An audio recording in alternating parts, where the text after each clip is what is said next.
In previous episodes, we have examined reported incidents involving cryptids in possession of near-supernatural abilities, as well as others focusing on allegations of ghostly and inexplicable poltergeist activity. But this week, we'll be looking at a mysterious series of events which incorporate both. Join us as we delve into the horrifying history of the Hexham Heads. Pushing open the low wooden gate which led into her front garden, the schoolgirl shouted a farewell to her two friends, who had continued on their way along Rose Road. Aware that her parents would both still be at work for another hour or two, she bent down to retrieve the front door key from its hiding place beneath the flowerpot and then let herself inside. As she did every evening as she returned home from school, Bernice Ross hung her school blazer and bag on her allocated peg, and then looked around for the family cat. The ginger Tom was less than a year old, highly inquisitive, and was always waiting for her in the hallway upon her return.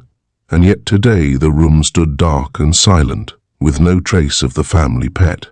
Calling out its name, Bernice paused for a moment before she heard a muffled cry coming from inside the front room.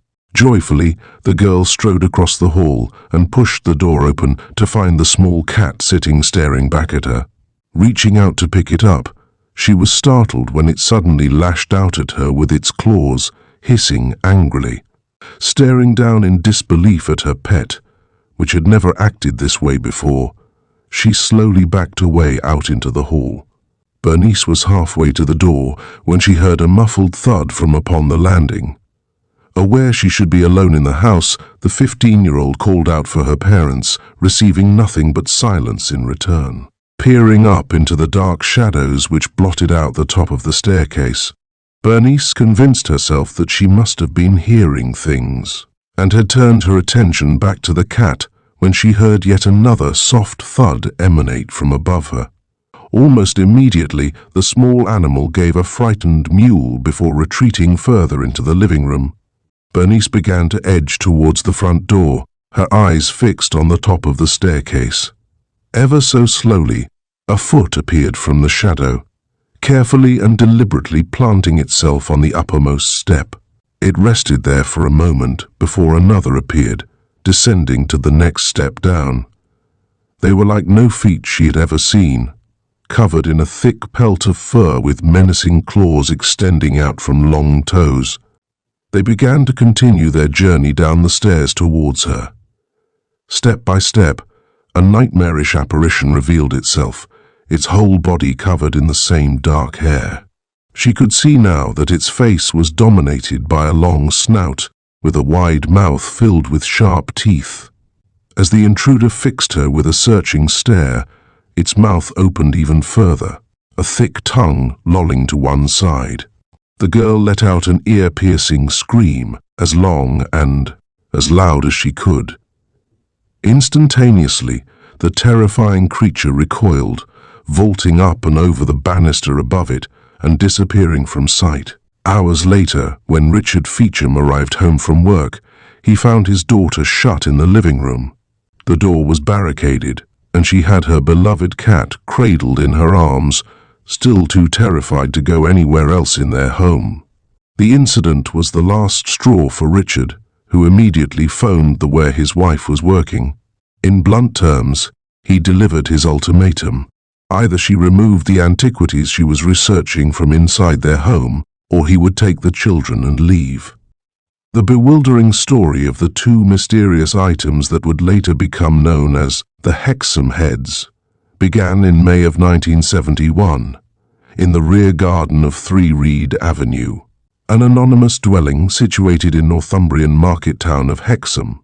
This was the home of the Robson family, and on the afternoon in question, the family's 2 sons were playing outside the house in the rear garden. Colin and Leslie Robson had been engaged in a game which consisted of digging small pebbles up out of the ground and then throwing them at one another. They had been occupied by this activity for a short while, much to the frustration of their mother, when both boys suddenly ceased what they were doing. When Mrs. Robson stepped outside to check on them, her 2 sons produced a pair of unnaturally smooth stones, both of which appeared to have crude human faces etched upon them. They were roughly 6 centimeters in diameter, but quite different in their apparent design. One was quite masculine in appearance, seeming to represent a young boy, whilst the other possessed distinctly female features. Suitably impressed with their find, the two boys brought the stones back into the house and set them to one side, but over the course of the coming days they would come to regret this decision. The first indication that something unnatural may have entered the house along with the two artifacts came when the adults of the family noticed that the stones seemed to be able to move of their own accord. Waking up of a morning, Mr. and Mrs. Robson would find that their heads had been turned around overnight, facing the opposite direction to how they had been left the previous evening. Sometimes they were found lying on the floor, and on several occasions they were located in rooms to the one they had been left in. Not long after this, there were several instances of glass objects inexplicably shattering inside the house, despite there having been no one near them at the time of their destruction. Although all the broken glass was collected and disposed of, long shards were later found secreted under the pillows of the girls of the household, a transgression which both boys vehemently denied they had anything to do with. Then, after several weeks of this strange activity, Colin woke up crying in the middle of the night. When Mrs. Robson went to comfort him, he claimed that he had felt his hair being yanked whilst he was sleeping by a pair of invisible hands. Colin's mother had been sitting on his bed, trying to soothe both him and his brother, who had been awoken by the commotion, when she had suddenly become aware of a presence in the doorway.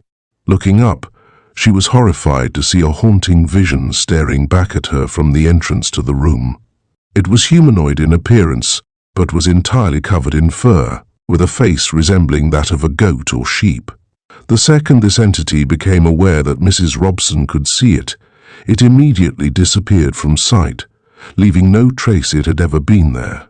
Trying to write the incident off as being emotional and overtired, the rattled housewife elected not to mention the encounter to anyone else. But she was horrified shortly afterwards when her neighbors revealed a similar sighting. Number 1 Reed Avenue was located directly next door to the Robson family residence and was home to Isaac and Nellie Dodd, who had 4 children of their own. Whilst having a drink one evening with her neighbor, Nellie asked if the Robsons had experienced anything unusual in the weeks before. When asked why, she recounted an unnerving situation which had played out several nights before. On the evening in question, young Marie Dodd had been suffering the effects of a severe ear infection, and so Nellie had gone into the youngster's room at bedtime in order to comfort her. Just as Marie was on the verge of dropping off to sleep, the girl had suddenly sat upright in her bed and began to scream uncontrollably. Unable to calm her daughter down, Nellie had pleaded with her to reveal what was wrong and was horrified when she slowly raised a finger and pointed to something behind her. The mother turned to see a terrifying creature standing at her shoulder, apparently reaching out for her with a long taloned hand. The intruder had the body of a man, but a face composed of several different animals, like a combination of features possessed by a wolf and a goat. Almost immediately, Nellie also started to scream, her frantic cries merging with those of her daughters. The 2 women watched in horror as the creature dropped down onto all 4s, and then quickly fled the room. As Isaac Dodd came running across the landing towards the bedroom, he stopped in his tracks as he heard heavy footsteps proceeding down the staircase behind him. Running back to the top of the stairs, he heard the back door to the address opening. As he quickly made his way down into the hallway, he found the door now wide open. Isaac had locked the door himself an hour before and was at a loss to explain how it had been opened. More bewildering still, there was no trace of anyone in the garden, despite the high fences surrounding it, and the side gate still secured with a deadbolt. In the days that followed the encounter, activity similar to that experienced in the Robson household began to manifest at number 1. Several bottles were seen to roll off tables and smash onto the floor, despite being upright and unattended at the time. The children also made repeated claims that they had been slapped or had their hair tugged by an invisible hand. Eventually, The activity became so distressing that the Dodds considered moving away from the area, but as events were about to demonstrate, whatever had plagued them was far from tethered to the town of Hexham. After several weeks of apparent poltergeist attacks, the Robsons finally decided that enough was enough and passed the Heads on to staff at the local abbey. From there, the trinkets were sent to Southampton University for analysis, arriving on the desk of a lecturer named Anne Ross. Dr. Ross was an expert in the field of pagan antiquity and formed the opinion that the two small stone carvings were likely Celtic in origin. During the course of her analysis, she eventually took them home, placing them in a box, but then subsequently forgot about them. A week later, Dr. Ross awoke unexpectedly one evening after feeling a presence in her bedroom. Straining her eyes and looking into the dark corners of the room as her husband slept beside her, she suddenly caught sight of a dark shape standing concealed in the shadows. As the figure then hurried towards the door, she caught a brief glimpse of a tall and slender frame. It moved upright as a biped covered in jet black fur, with a wolf-like snout protruding from its face. Jumping out of the bed in pursuit, the doctor saw it disappear down her stairs, but was too frightened to follow. Initially, she did not associate the event with the Hexham Heads, but several days later there was a further encounter. Her husband Richard was ill in bed, and their 15-year-old daughter had been taking him a meal upstairs when she had found her path blocked by a sinister entity.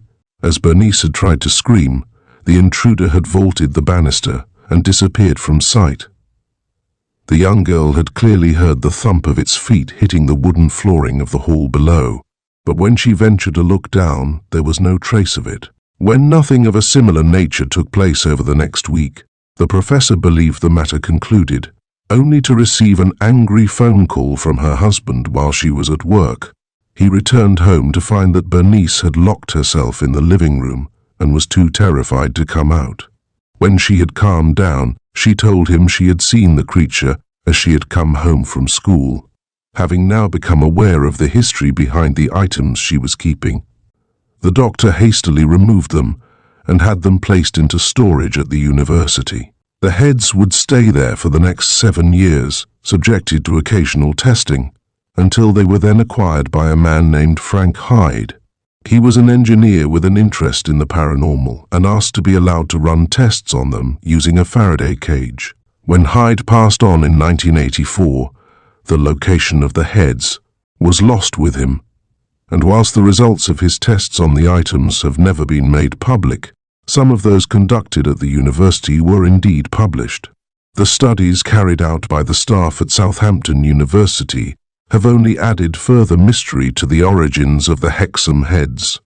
They were so roughly carved that it proved difficult to find techniques from any previous historical period to align them to. In addition, there was no organic matter held within the stones, making them virtually impossible to date. It was ascertained that they had been created from what appeared to be solid rock, rather than from any modern composite or type of cement, and that the rock used was grey sandstone, possessing a high degree of quartz. This was in keeping with the rock formations found in the area immediately surrounding Hexham. There was, however, no evidence that the Celts had ever settled the region, and the stones were unlike anything found in the culture of the Roman settlers who founded the town. In 1974, a local tradesman named Des Craigie came forward to claim that he had carved the stones for his daughter, having resided at 3 Reed Avenue before the Robsons moved in. To prove the point, he produced a number of copies carved from a composite material molded from local crushed stone. But whilst these were similar in nature, Craigie's claims were dismissed by academics, who stated that the carvings and materials used were different. So, if the Hexham Heads were not a prank or oddity produced by a local resident, then what were they? In the absence of any further evidence, it would seem that the parallels drawn by Dr. Ross may be the closest explanation. The Celts believed that the head was the location of the human soul, and that stone depictions of it may create links to the spirit world. Countless crude representations of stone heads have been unearthed around Britain, often situated near water, which was believed to act as a conduit for the undead. Hexham is also no stranger to stories involving wolf-like creatures, and in 1904 both the town and the neighbouring settlement of Allendale were plagued by a series of brutal cattle slayings. Veterinarians who examined the bodies claimed that the culprit was most likely a large wolf, and several such predators were hunted and killed during the following months. But the slayings continued for another year, until suddenly coming to an end for no apparent reason. When later interviewed in relation to the Hexham Heads, Dr. Ross stated she had never heard the story of the Wolf of Allendale. Given the great distance between Southampton and Northumbria, and the relatively localized nature of the legend, this seems entirely feasible. In the years which have passed since the mid-1970s, the families involved in the story have maintained their accounts of the incidents without deviation. What little interest there was from the press at the time has long faded, and perhaps the only way to resurrect the story would be to admit that it was a hoax, but both the Ross and Dodd children still stand by their claims. With the loss of the stones, we will likely never know the link between their creation and the bizarre humanoid entities which were seemingly attached to them. All we can do is wait and see if any similar antiquities come to light in the future, and if they do so, what else surfaces alongside them? Annapurna, the 10th highest mountain in the world, but the deadliest to climb. Try going up there in your checkered salad chef slip-ons.